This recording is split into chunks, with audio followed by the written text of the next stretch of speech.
we go. Thank you. I'm going to call to order the Finance Committee meeting. That's Joe, update. Joe. I'm going to call to order the Finance Committee meeting of Thursday, December 12th, 2024. This meeting is being audio and video recorded because we have some folks on Zoom. Everything will be done by roll call. May I have an approval of the agenda? So moved. Second. And a second. Thank you. Approval by Peter, second by Joe. Chris. Aye. Joe. Aye. Peter. Aye. Joanna. Aye. Stephen. Aye. Thank you. Okay, great. The first item on the agenda is public comment for anything that's not on our agenda. Is there any public comment from anyone in the room? Seeing no hands raised. Anybody online, Brian? No, Madam Chair. Okay, so much for public comment. Okay. The next item on the agenda is Finance Committee Leadership Update. As you all know, when you appointed me chair in July, I said I would stay through the special town meeting and then resign after that. I've changed my mind and will stay as chair through June 30th unless there's a violent objection from the committee or even not violent objection for the committee. So I just decided, looking over the articles that came in, we have quite a bit of discussion still on short-term rentals. And I'd like to see that through as chair. So, and any comments, observations about that? Otherwise, we'll just move on. That's good news. Thank you, Joe. Clapping from probably Curtis. Well, I'll clap too. We're all clapping. I'm not looking for clapping, just wanted to do that. Okay, so I will stay as chair, Stephen will stay as vice chair, and all right, now on to item agenda number 5, public hearing on 2025 annual town meeting citizen warrant articles. So for today, how this is going to work is I am going to read off the name of the article. Some of these articles are actually the people who make the primary motions are either the sewer commissioners or the planning board. If the sponsor is here and would like to speak to it, of course that they can. Hi, Jeremy. Of course they can. The committee is welcome to ask questions of the sponsors, but we will not deliberate or make any motions today. It's really just to kind of go through them one by one. So that's the process. Okay. All right, not hearing any objections. I'll start with Article A, which is from Jillian Blois, Sewer District Map Change, 42 Manhasset Road. Moving on. Article B, Patricia Wright, General Bylaw Amendment, Short-Term Rentals. Okay. Article C, Peter McKay, zoning map change. Again, I'll point out the ones that are planning board. So this will be the planning board's primary motion. Zoning map change, Lug 1 to R20 and overlay district change, country to town, 25 Manhasset Road. That will be planning board. Okay. Article D, Toby Brown, rescind unused borrowing authority, Affordable Housing Trust Fund. Article E, Ryan Webb, acceptance of Massachusetts General Law, Chapter 33 S.59. Article F, Fritz McClure, zoning bylaw amendment, short-term rentals, and that's a planning board primary motion. Okay, Article G, Matthew Peel, general bylaw amendment, short-term rentals. Matt, you're here. Did you want to say something? I just came to Watch you read the list. exactly. Yeah, just if the board had any questions, anything like that, I think we tried to keep this article very simple. It is a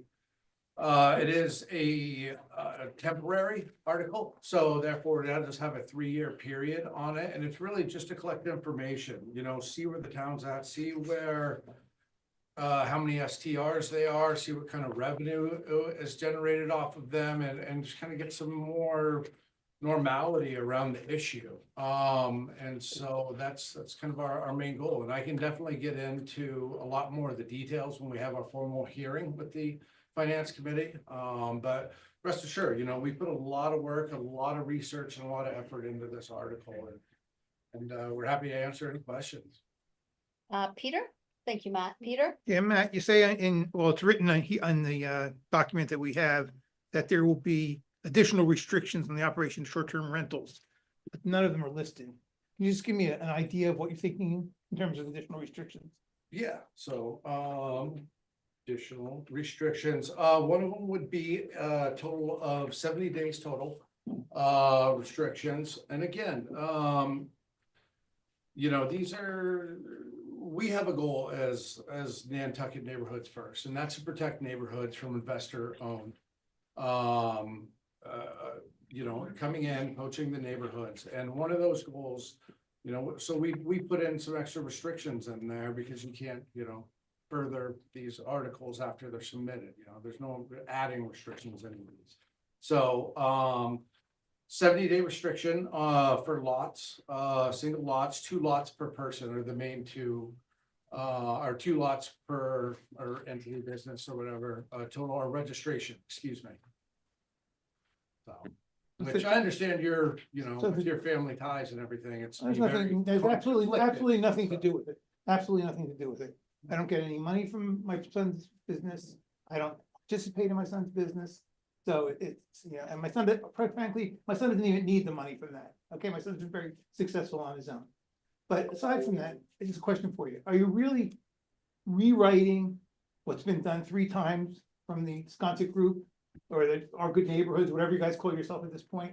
And you're just trying to get it through by saying that it doesn't have any restrictions? I mean, you said 70 days is what? What are you saying in terms of 70 days? It's 70-day maximum, yes. Okay, and does it matter whether I live in the house or don't live in the house? No, They didn't say it was no restrictions. Yeah. The town, it's John Giorgio in his commentary said no restrictions. No, I it says- said, It said there are some restrictions. restrictions. Hold on Yeah. hold on a yeah, second. I, John, go I ahead. did not list those, Madam Chair, Go ahead, in- John. Thank in you. my commentary, but they're clearly set forth in the petitioned article. So this article has a sunset clause, meaning that it will only be in effect for 3 years, 36 months. And it basically places a cap on the number of STR certificates that can be issued, and it's 1,350 during that 3-year period. The article also provides that for those persons who receive a certificate of registration, they cannot engage in a short-term rental for a single dwelling unit on a lot for which a certificate of registration has been issued for more than 70 days in the calendar year. If the lot contains more than one short-term renter unit, no owner may receive a short-term rental certificate for more than 2 of the units on the lot. The total has to be 70 days for both. Is that correct? Yes, that's correct. 70 days for the whole year, John? Yes, the per calendar year. So, well, okay. Yep. Thank you. Those are the additional restrictions in addition to the cap. Okay. Yeah, and Matt, as you said, we will definitely, I'll send you an email with at least, you know, a week's notice, probably longer. And then have you come and talk through it in detail, and then the committee can ask lots of questions back and forth. So we'll absolutely have a fulsome discussion. terrific. Did you have a question? I just, Joe, go ahead. it looked to me as though you struck out the prohibition on timeshare rentals. So, yeah, our goal there, it's not that yes, we would just want them to be on the same playing field as everyone else. So it's not a prohibition necessarily that we struck out, as far as that they have to register, because they weren't required to register through the STR registration process. Even though they do STR when the owner is not home. So we wanted there to be a level playing field for everybody across the board, and so we entered that requirement. A little bit of an unintended consequence there, but at the same time, we don't see a lot of that market trying to come in here, especially with the cap. I just wanted to understand. Sure, of course. Thank you, Joe. Any other questions for Matt before we move on? And I just wanted to get it on the record. I just really want to thank Giorgio and Town Manager Libby as well for approving Giorgio's time as a technical advisor. You know, he really helped us on this article. And we appreciate that very much. Great, thank you, Matt. Okay. All right, next one, Emma Wraith, Isaiah Truman, Appropriation Teen Recreation Center. Okay. Campbell Sutton, amend Charter Section 2.1 Legislative Powers. Basically having, the article talks about having a annual town meeting and a special town meeting every year. Madam John, go ahead. Madam Chair, I just wanted to clarify one thing here. So the charter amendment technically will not mandate 2 town meetings a year, but the annual town meeting shall be separated into 2 sessions. Okay, So there will be a session and this is all spelled out in the article. There will be basically a session in the spring, which will be devoted primarily to financial matters. And then there'll be a session in the fall that will be dedicated primarily to zoning, land use, real estate, et cetera. oh, thank you for the clarification. And so the article also provides that the select board will establish just as they do now, a deadline for the receipt of citizen petitions. I assume it will still be the same 3rd week in November.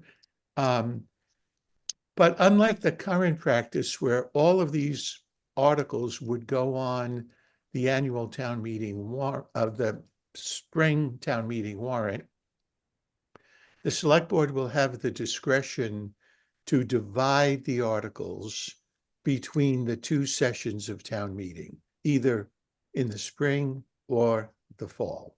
And that will be up to the selectmen to decide what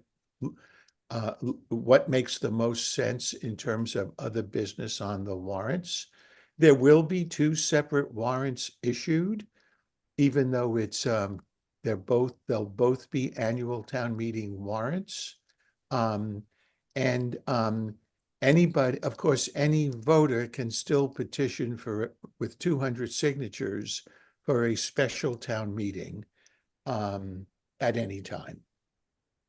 So John, for my own clarification, a citizen submits a warrant article in the November deadline, and it may not get legislated until the fall town meeting, if the fall portion of the annual town meeting, if this was to pass.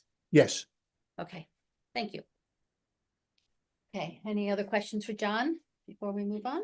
Brian. All right, Article J, Beth Jankowski, sorry, Beth, for destroying your name. Zoning map, it's a planning board, zoning map change, R20 to R10, 32 Appleton Road. Okay. Article K, Cliff Williams, sewer district map change, 44 Skyline Drive. Article L, Cliff Williams, zoning map change, Lug 2 to R20 and overlay district change, country to town, 44 Skyline Drive. Madam Chair, Yes, if I may, you'll see in my chart, there are a number of these articles that we are still conducting a legal analysis on, primarily to address the question of whether they constitute repetitive zoning petitions, which cannot be brought back to town meeting for a period of 2 years if it's the same proposal, without a positive recommendation from the planning board. So we're going through those now. There are some changes, even though they are the same properties that were voted on in September. Some of them obviously are changing, for example, a different zoning district than what was voted on in the fall. So those are not substantially the same, but we're going to have a separate letter that goes through the highlighted items and just conduct that analysis. And we're also going to have a separate letter on the subdivision article that's coming up. Okay, thank you. Yep. Okay, all right. Anyone from, before I go to Darla, anybody from the committee have any questions? John, Can I just ask a Chris, clarifying go question? ahead. So, John, if they are repetitive zoning, if the planning board gives it a positive motion for this town meeting, it can go forward though, right? It's not. Well, positive last time. that's a very complicated question. It really No, wasn't meant to be. actually, it's a very simple question, but it's a very complicated answer. And that's one of the reasons why we have to analyze this, because in addition, if you just read the statute, that's what you would conclude. But there is case law out there that suggests you have to have a positive recommendation from the planning board, both on the initial article as well as when it comes back at a subsequent town meeting. We sort of scratch our heads as to the rationale for that, but that is, at least in a Superior Court case, that's the legal judgment by at least one land court judge. So we may not even get there though if they're totally different petitions, or I should say different subject matter. But that's one of the reasons why we have to analyze this further. Thank you, Sorry to John. ask. That's okay. Okay, Darla? Thank you. I just had a question for Mr. Giorgio as well. I'm just curious. It seems to me that maybe does the analysis go to the sewer part and the town or county overlay parts? Because those seem to me to be identical as what happened last fall. There's the sewer district map amendment is totally separate and apart from zoning. And so there's no repetitive petition prohibition for the sewer articles. The repetitive petition problem only arises with respect to zoning map changes or other amendments to the zoning bylaw. Thank you. Thank you, Darla. Okay, anything else? No, moving on. Article M, David Visco, sewer map district change, Rachel Drive, South Shore Road, Falcon Drive, that's sewer commissioners. Article N, David Visco, zoning map change, Lug 1 to VR, Rachel Drive, South Shore Road, that's planning board. Article O, Megan Glowacki, real estate acquisition 3579, South Shore Road. Okay. Article, and Stephen, you're going to recuse for the next 1, 2, 3, 4, 5, 6, and be the sponsor instead. Okay, Article P, Stephen Morey, zoning map change, Lug 2 to R20, 13 Woodland Drive, portion of. Stephen, I'm just gonna read all of yours at once, if that's okay. Where are you, Stephen? I've lost Sure, one. that's fine. Okay, thank you. And these are the ones, John, that you say you're still doing the analysis on, and we'll come back to see if it's a. Yes.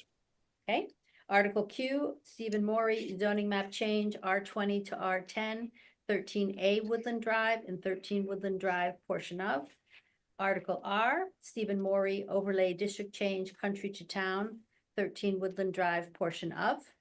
Article S, Stephen Morey, overlay district change, country to town, 13A Woodland Drive and 13 Woodland Drive, portion of. Article T, and those 4 that I just listed are planning board first. Article T, Stephen Morey, sewer district map change, 13A and 13 Woodland Drive. Article U, Stephen Morey, sewer district map change, 13 Woodland Drive, portion of, and those are sewer commission first.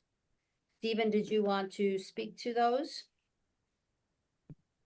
Thank you. I think in the instances where town council needs to weigh in about, whether the articles can proceed, I think it's probably prudent to wait. This is the first public hearing at any level for these articles, so I'm happy to answer questions, but I also understand that the primary recommendation is going to be made by others. So if you'd like to hold and have discussion later, it's fine also. Thank you, Stephen. Jeremy? Stephen, what is different about these two articles that don't go to the planning board, the sewer, than what the voters voted on last fall? The difference is the density, the proposed density of the properties. So you can see these proposals deal with 13 and 13A Woodland Drive in two parts, according to their current zoning. So about 40%, slightly more than that, of the property is in half acre or R20 zoning today. So there's a set of proposals for that section of the property, and then there's a second set of proposals for the remainder, which is in lug 2 or 2 acre zone. That's 3 of the 5 acres approximately. So you know, what had been proposed in the fall town meeting was to take the whole parcel, both parcels, 13 and 13A Woodland, and move everything to the residential 5,000 square foot lot sizes.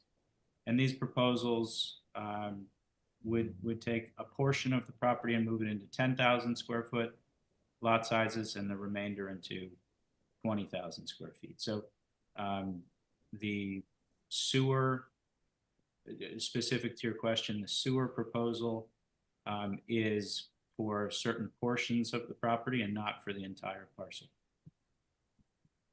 And by breaking it apart and being more granular, if you will, that avoids the issue that town council has said might be coming before the planning board twice within 2 years?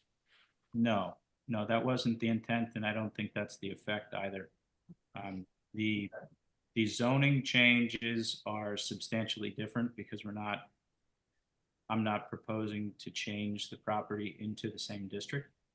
So we're taking a portion of the property and proposing to move it to residential 10. So half as many lots. I think it might be slightly less than half as many lots as might have been created under the former proposal.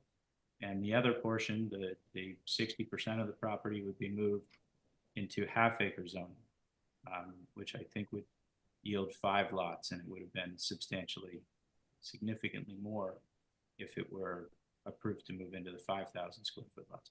But again, specific to the sewer, that's not subject to the repetitive zoning proposal restrictions in any case.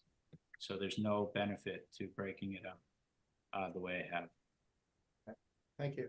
Thank you, Jeremy. Okay, anything else? Okay. Article V, Jason oh, sorry. Okay, Art?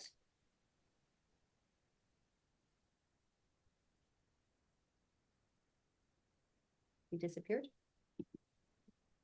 Took his hand down. Okay. Well, I just.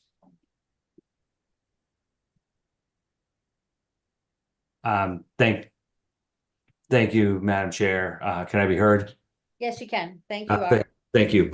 I would just like to briefly reiterate some of the same concerns as when this was brought forth last year. It's going to have a drastic impact on the neighborhood, on traffic generation, on infrastructure for the island. All of this traffic, all is going to exit ultimately onto either Surfside Road or Old South Road. While he's going to a different district, he's still proposing to increase the density by 4 times what's currently allowable, changing from lug 2 to R20. That's 80,000 square feet to 20,000 square feet. It's fundamentally unfair to the character of the surrounding neighborhood. I don't think this is something that should be supported by the Finance Committee solely on the basis of promoting additional development. There are opportunities to create covenant lots using existing zoning, and to just come in and increase the density by 4 times is just something that I believe is too impactful, and would urge you not to support this or the sewer articles. Sewer articles are not based on environmental need. While they're within the public wellhead recharge district, they are south of the town wells. The groundwater flow is to the south. There's no reason that you couldn't use innovative alternative septic systems on these lots, which he would likely do anyway to get the bedroom bonus. He's already done a subdivision in the R20 and created, I think it's 5 or 6 lots. So that, he's already able to do development in excess of the single property that he bought, and that's how this could be done. If he wants to create affordable housing, then it should be done through the covenant program without increasing the density. Thank you. Thank you, Art. Okay. Not seeing any other questions. I'm going to go. Sorry? I'm going to turn the volume down a couple of clicks on this thing. I don't know, maybe it's just my ear or something. There's a big plus and minus button on the bottom. You could. Though I do find touching the owl is Yeah, don't- problematic. Yes, you're So right. maybe sit farther away, Jeremy. It's going to be my offer for you. Put your today. earmuffs on. Because when we touch need the a owl, 16. the owl dies. I won't go near it. It's not a good thing to, yeah, okay. But noted for next time. How's that? Article V, Jason Grazia Day, charter change, notices of public hearings. Okay. Article W, Emily Molden, zoning bylaw amendment, Massachusetts General Law 41-81L. This is planning board. Okay. Article X, Caroline Balzer, zoning bylaw amendment, short-term Nantucket vacation rentals. This is planning board, but Caroline, as you're here, did you want to say anything?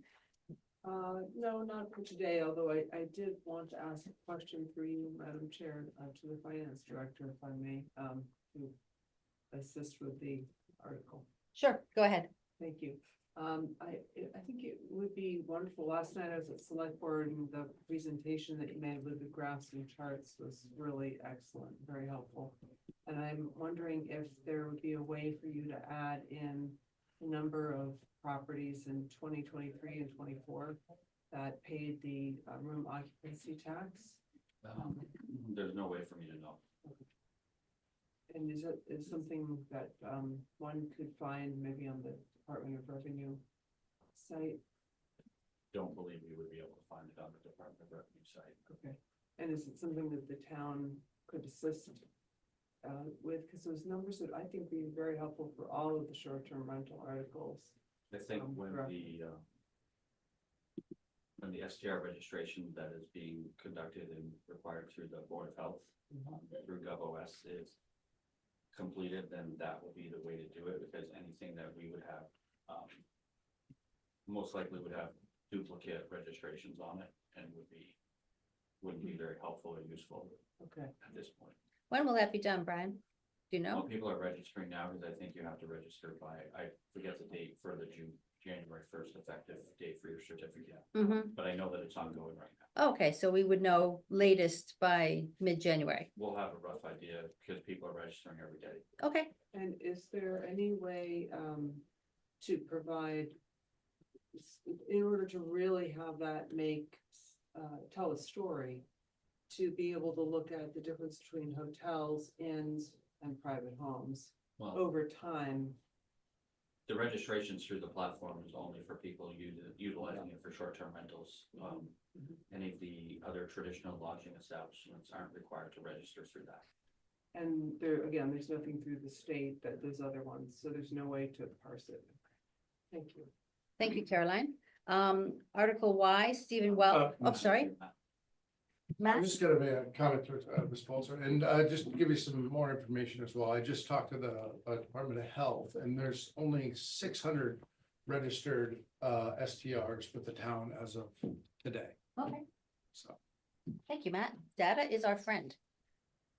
Like numbers. Okay, Article Y, Stephen Welsh, Modified Town Code, Chapter 124, signs, satellite dishes, roof lines. And Article Z, Stephen Welsh, reuse structure allowances. John Giorgio, what, hold on a second. John, I would have you just summarize that these are articles to ask for articles. That's basically correct. Asking town staff to draft articles for the 2025 annual town meeting. So that's a problem right there, since these are not going to be voted on until that town meeting. And also there's very little direction or substantive suggestions about how these new articles should be drafted. So I find both Y and Z to be quite problematic. Thank you, John. Jeremy? I guess I was going the same place. I was wondering if the sponsor is here, or maybe John can answer this, is how do you navigate all the case law and regulation of the HDC versus this? Seems like there's quite a bit to be done to accomplish what I think they may wish. And when Stephen comes in front of us to talk about this, then, and Stephen is on the HGC, Oh, okay. so he would have Right. that experience in his, under his belt as he speaks to us about it. Thank you. Okay. All right. That's the art. Go ahead, John. Yes, go ahead, John. Madam Chair, there are a couple of articles, and I don't know whether you want me to, since I'm here tonight, Sure. to just address them briefly. Go right ahead. So the first one is Article B, which is another short-term rental bylaw. Yep. This essentially would, instead of regulating accessory uses under zoning, which is the proper way to do it, and which was the subject of the first article at the September 17th special town meeting, it appears that this article is simply moving it to a general bylaw amendment, which of course, I don't know what the rationale is, although I will say it would reduce the quantum of vote to 50% as opposed to 2/3. But I cannot approve this article because it is attempting to regulate a use through a general bylaw, and uses can only be regulated in a zoning bylaw. So there's quite a problem with Article B. Article D, Mr. Brown's article, he wants to rescind unused borrowing authority. This is actually the $6.5 million that town meeting approved a couple of years ago, contingent on an override. So that money is raised and appropriated every year as part of the town's budgeting process. And though that 6.5 million is outside the levy limit. This article did not authorize any borrowing, and so there's nothing to rescind. So this article is legally defective. Good. Thank you, John. Anything else? That's basically the two I wanted to just alert you to start thinking about. Okay, thank you. Joanna? So, John, I just have a question about this Article D. So that money that's raised and appropriated outside of the levy, Yes. that goes into a stabilization fund? No. No, it does not. I don't believe it does. It is appropriated for use by the Affordable Housing Trust. So it goes directly, where does the money go? And what happens if they don't spend it in the year? I just want to understand. Well, if Brian might be better suited to answer this Okay. question, but if He the probably money, is. if the money is not appropriated, that is 6.5 million is not appropriated for affordable housing purposes, then the money is not raised, even though you can raise it outside of your levy limit. But I don't think that's been the problem, Joanna. I believe that every year the full 6.5 and perhaps an additional 2.5%, which is, part of the Proposition 2.5 formula, does get appropriated at town meeting every year. They are appropriated not, I think, for the most part, into specific capital projects or warrant articles. So they stay available for expenditure even after the end of the fiscal year. Mhm. Okay, so Brian. So what kind of a fund, what, does it go into a fund? How is this money held? So the Oh. the money is appropriated in special warrant articles or in your capital budget. And Brian, I mean, you create through Munis, I assume you create an account, and that's where the money sits until it's expended. So it was, the first year it was authorized in the article, I think it was 18.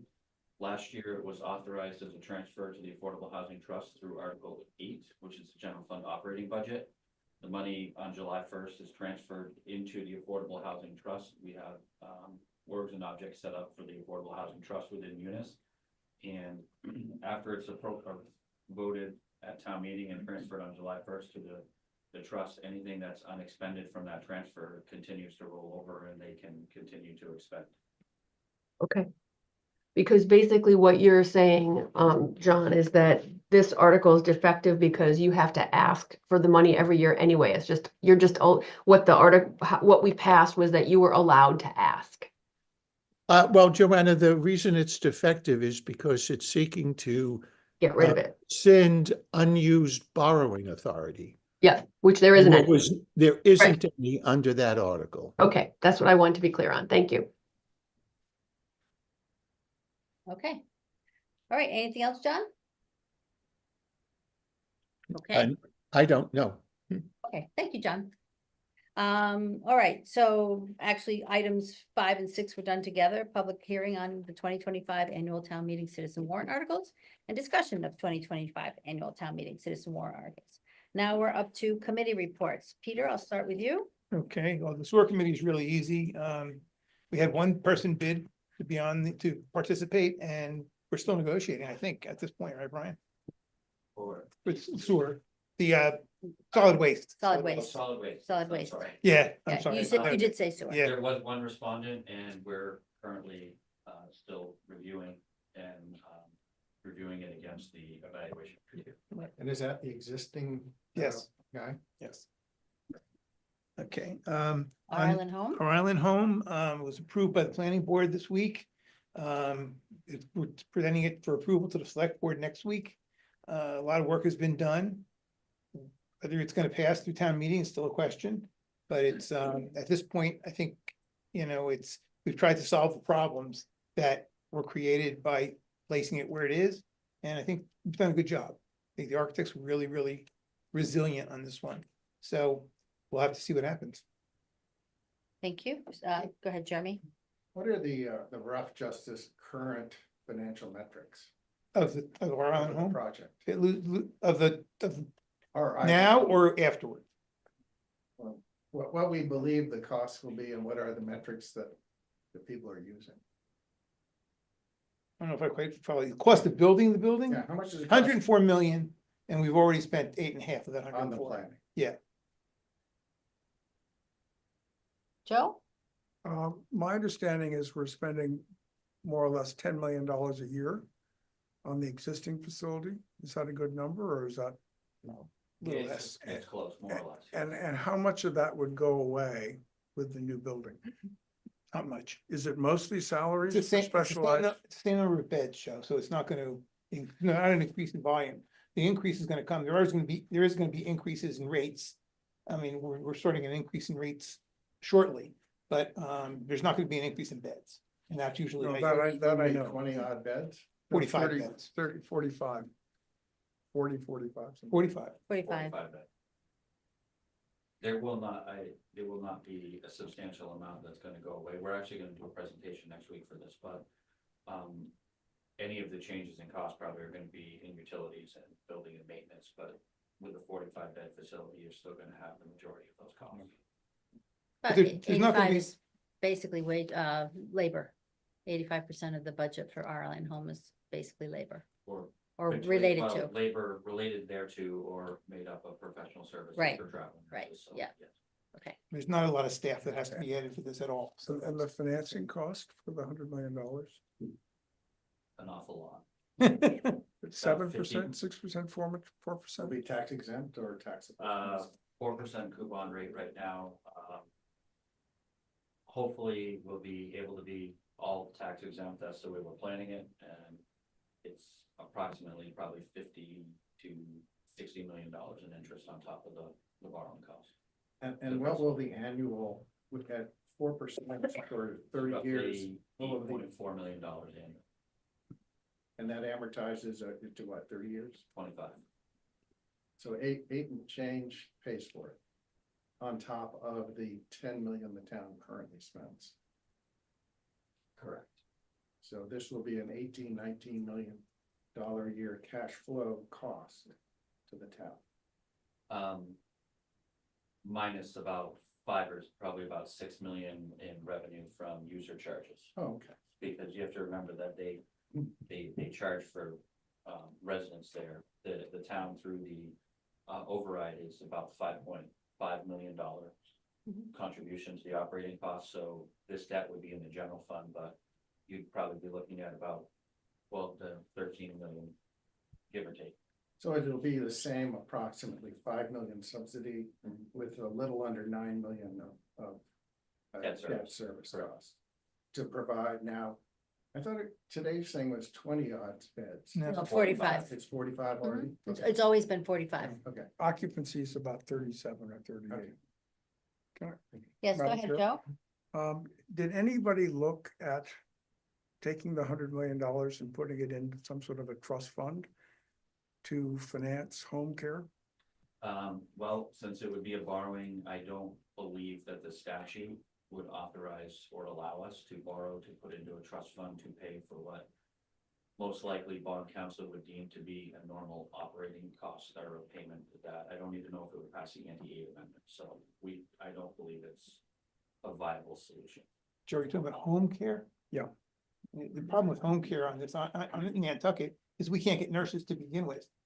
At the hospital or. Well, if you had a trust fund to pay for the nurses, No, we can't get the people. but they're here, they're at the current retirement home facility. Yeah, that wouldn't be enough though, if you're having them go to individual homes. Yeah. If you have Okay, 35 okay, people, you okay. need 35 nurses. Yeah. You know, or 15 nurses, whatever the number is. We don't have it. I'm just curious. Libby? Thank you. I just wanted to mention, Denise, that at next week's select board meeting, we do have a lot of island home items, including a review of the new facility, an update, a review of projected operational costs for the new facility, the determination of need process, a proposed rate increase, and the fiscal 26 proposed budget for the facility. So if there are lots of questions about this, they might be answered next week at the board meeting. Great, thanks, Libby. Joanna? I just have is the number of beds the same or is it greater? Like, what is the number of beds? 45, Same as it is now, 45. but it's all single rooms. Now we have double rooms, except for 3. So it's, you know, it's gonna be a bigger building because of the fact that it's single rooms. Okay. Thank you. So it's 45 is tied to the license that that Nantucket has to operate the nursing home. So it's Mhm. the Department of Health, right? Massachusetts Department of Health issues the license. Yes, That's correct. There we go. Okay, Jill, Capcom. Hi, yeah, sorry I'm late. I'm finishing our Capcom meeting for the year. Brian very much helped me through that because I'm the chair of that committee now. So it's my first experience being chair. And I have a lot more respect for you, Denise.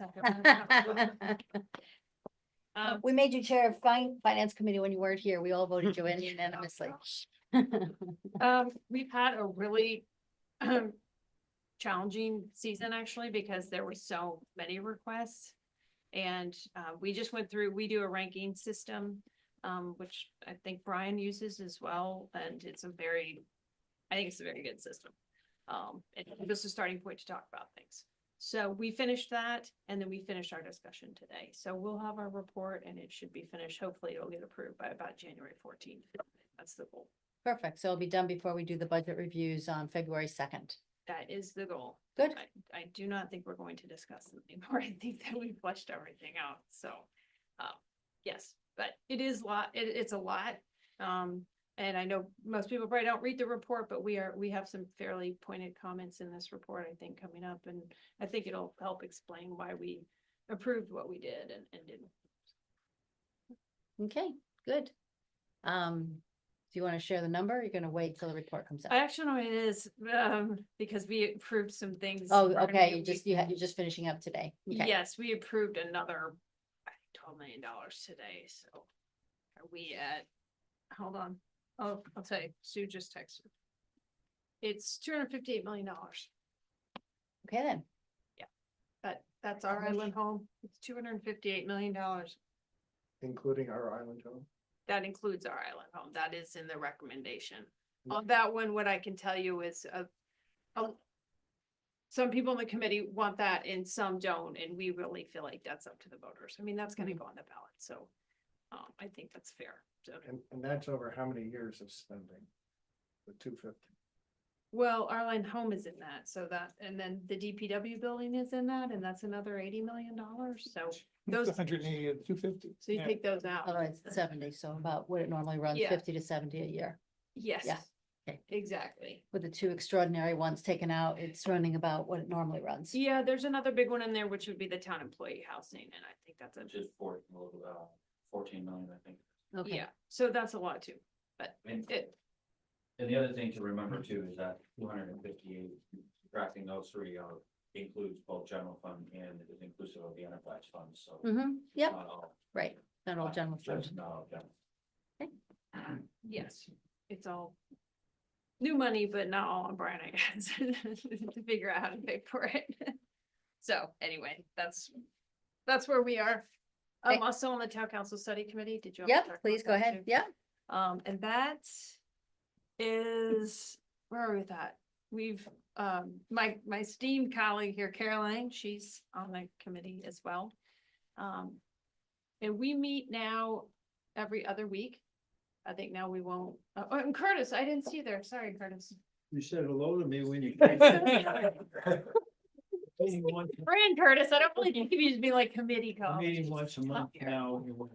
I know, yes, so anyway, we have excellent meetings, we've been meeting every other week.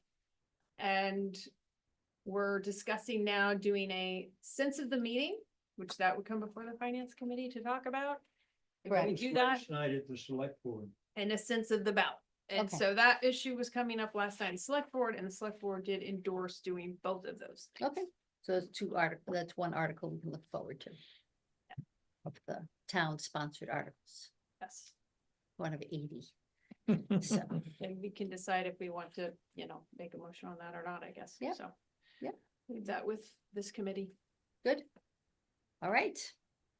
All right, Joanna, I'll have you do the crack committee report along with the third quarter resiliency advisory committees report.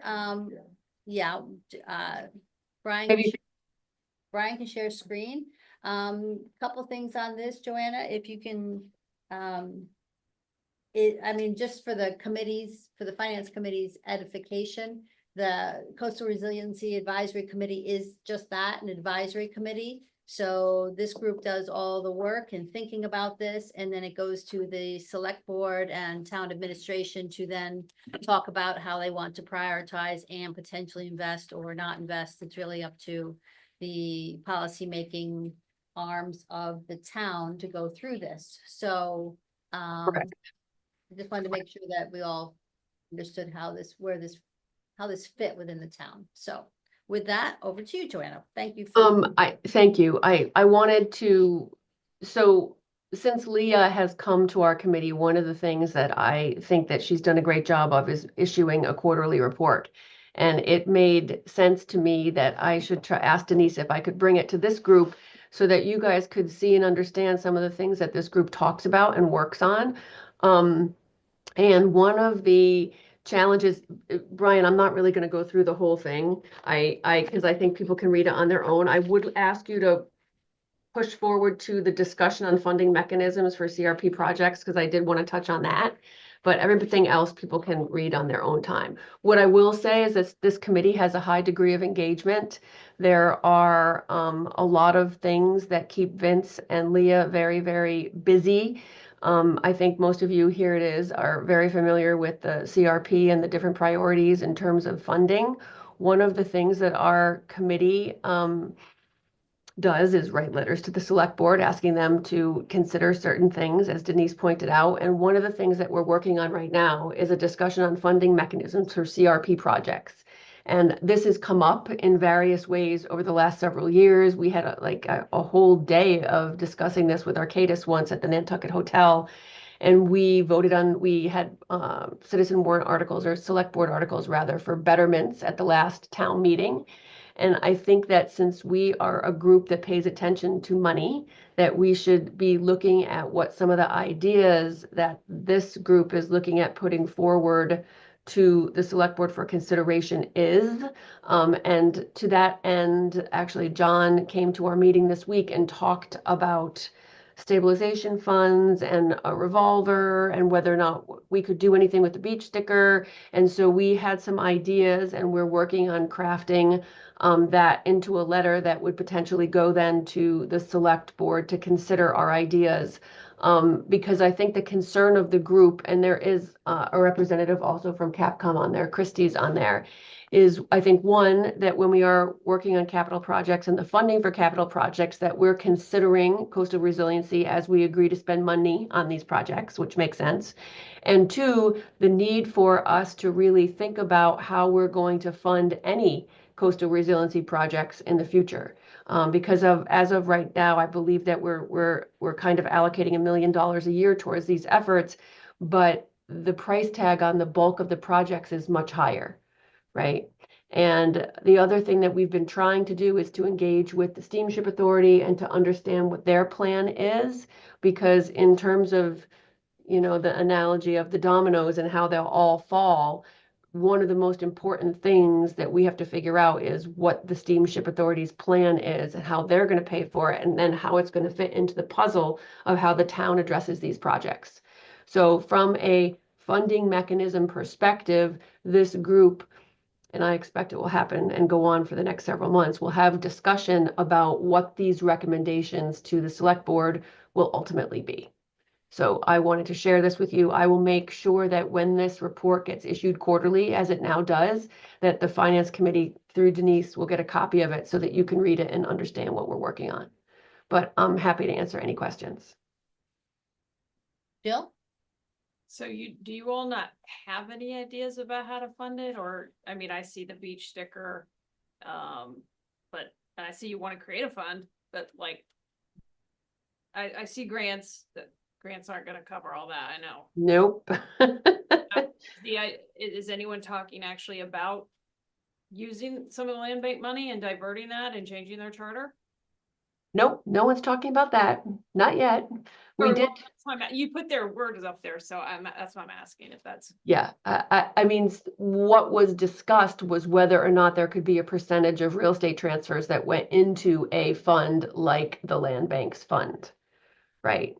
So John has cautioned our group that we really don't want to be pursuing anything that would need to be approved at the State House level, which I'm sure everyone on this committee is very relieved to hear. So I don't think that that's going to happen. And while the beach sticker thing seems a minimal contribution to the large overall plan, if we are collecting, beach stickers are something that goes on into perpetuity, right? Theoretically. But if we were collecting, $50 of an additional fee off a beach sticker for the next 50 years, and it went into some sort of fund that we could use for even some of the, frankly, community education around this, there would be some way to pay for it. And so I think that the group is kind of grappling with how do we balance trying to identify large scale funding for big projects with making sure that there still is community level awareness, education, and a fund that people can contribute to. I think that the betterments are a conversation that we're having ongoing. Grants are an entirely different animal, and considering that there's only Leah and Vince in the Natural Resource Department office working on this, and it would take a large staff actually to execute and manage any sizable government grant that we could get for any type of project that's listed on the CRP. Yep, Jill, go ahead. And maybe it's more directed towards Brian, but Brian, because it's coastal resilience and it affects everybody, like, can the enterprise funds play a role in that? Like, do they have any kind of, I don't know, like, way of paying for some of these things? I mean, just didn't know if that had changed, like, at the state level, are they changing how the enterprise funds work, or? No, Because they're of not it. at the state level. No, I don't, I mean, John can also jump in here. You know, one of the things that was suggested was that we create, you know, some sort of a special purpose stabilization fund. I don't, you know, I think that this on the town staff side needs to be thought out and way more communication happen than from just our advisory group saying these are good ideas, right? They have to be implementable and feasible within the rest of the work that the town does. Libby has her hand up, and then Jeremy, I'll come to you. I was just gonna mention that this is on my list of things to do to go through this. Very little of this is really ready to go in any way whatsoever. The beach sticker fees might be the easiest, however, the amount of money that would out of something like that is almost not worth doing anything about. John and I did discuss this yesterday, and I think he brought it up to the committee that the securest way is an override, an operating override to which would be dedicated for this. And whether there's an appetite for that or not, I don't know. We all know that coastal resiliency projects are at the forefront of many, many things. To answer Jill's question, I think if an enterprise fund was very specifically involved in a project, it could potentially help pay for it. But I mean, all the projects are all different. This is why we were looking at the betterment structure through a coastal resiliency district. And that is probably coming back. It's coming back to the board anyway for consideration to resubmit as an article at the 2025 annual town meeting. So it's good that Joanna's bringing these ideas forward, but there's no easy answer to this. And this is, you know, these are big projects and it's our future, but there's a lot of other projects that are big and part of our future too. So this funding issue is not limited to coastal resiliency. Thank you, Libby. Jeremy and Joe. Joanna, what order of magnitude are we talking about on the money? So we, no, I know everything. Maybe I'll frame it this way. There's the people and effort to figure exactly that out. And that's ongoing operating expenses every year. And then you're gonna have various and sundry capital costs to do all sorts of things. But can you at least provide some over/under scope so that it allows people to be creative, to be helpful in thinking about this? I mean, I think it was $350 million, and that was just to start on some of these projects. This is a huge, huge expenditure. And I mean, I agree with everything that Libby said. And frankly, some of the analysis that still needs to be done is even like how you would even start to think about the ways in which the federal government, like what percentage of, let's just use that $350 million number, what percentage of that number could be federal grants? We haven't even, I think, sharpened the pencil on those things, and that money is just starting to come out of the pipeline. And to the town of Nantucket's credit, we are far ahead, I think, of many other coastal municipalities that are dealing with some of the same issues. And so I think that from my perspective, the best service that I can be of is to just bring this to your attention the 4 times a year that we issue this report and have some conversation around this table so that people are aware that these things are being discussed. Because again, like I said, there's 2 staff people who work on this full time. I mean, and the process would be, in the end, it would go to Capcom, a project would come up. Correct. It would go to Capital Committee, it would get the thumbs up from Capital Committee, and then it would be part of the operating budget that we then discuss and ultimately approve or don't approve. So, right. And Brian, this is in addition to Project Collision. This is in addition to everything that the town has in its own capital plan. Well, some of this is included, but it's in addition to the collision that we discussed before, yes. Right. So if the collision is over time 800 million plus or minus, and this is 350 million plus or minus. Is there, Joanne, I'll ask you this, is there a good process underway to integrate the thinking and the planning of all this? Is it? I think that that is right what we're in the midst of. Joe? I gotta tell you, I like, Madam Chair, I gotta tell you, I like the Baxter Road geotube model where the affected residents pay. I think that makes a lot of sense. Somebody paid $9 million for a lot on Hobart Avenue that's across the street from the bay, not on the bay side. To protect them is not something that I'm anxious to write checks for. For the downtown, that's another matter. For the steamship, that's another matter. But for residential areas, and I don't think it's impossible to differentiate. Self-help is a good thing. Well, that's the betterment topic. Yep. That is about So, and that has enthusiasts on both sides, shall we say, of the topic. My way of That was phrasing it. kind, Denise. Yes, on both sides of the topic. Pardon? Let's do it. Good. Any other questions Pardon? for Joanna on this? Joanna, thank you. I'm sure this takes quite a bit of time, and like all of you on your committees, they take a lot of time. So thank you in addition to the time you give to Finance Committee. It's much appreciated that you're on these committees as well. Joanna, CRC. Sure. So, lots of changes at the CRC. There is a new chairperson. It is Veronica Bolchek. And she has been working with Jericho more closely, and I think the processes are being improved. And at the end of last year, there was a consulting group that came in and worked with the members of the CRC and the members of the Council on Human Services. And we're having a joint meeting with them in the spring to further refine all of the practices and processes of these two groups, and really also to evaluate whether we need two groups or if they can be kind of mushed into one. But I feel that I think this is the 4th year I've been doing that one, that this is probably the best setup I've seen and the most seamless in terms of the application process being handled in a consistent manner. So I am optimistic. Great. Sounds good. Thank you, Joanna. You're welcome. Anything else on Do that?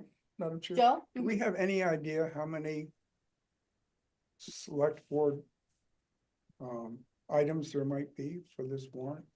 Well, typically, we run between 70 and 80 of the select board sponsored In planning. and planning, yes. So zoning, yeah. So, well, no, from 60, Libby, go ahead, yeah. Roughly about right. If anybody wants to tune into a select board meeting or look at their packets, we completed outline number 6 last night, I think, of potential warrant articles. So it's all right online in the packet. We're doing it again next week.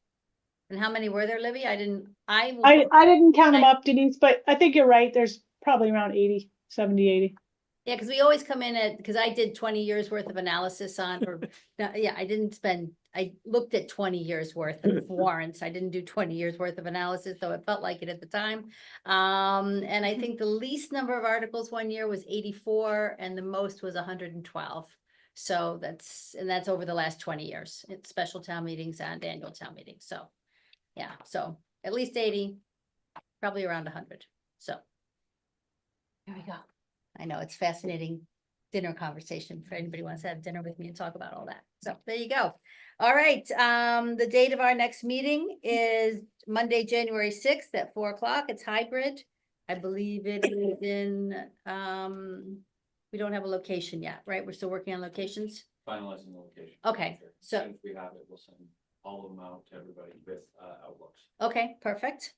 And is there any other business from the committee before I ask for adjournment? Seeing none, may I have a motion to adjourn? So moved. Second. Okay, roll call, Joanna, I. Stephen, Aye. Jeremy, Aye. Chris, Um, Jill, Aye. Joe, is ahead of me, Peter, Denise, I thank you, everybody, and I wish everybody a very happy and restful and healthy holiday season. Right back at you, Denise.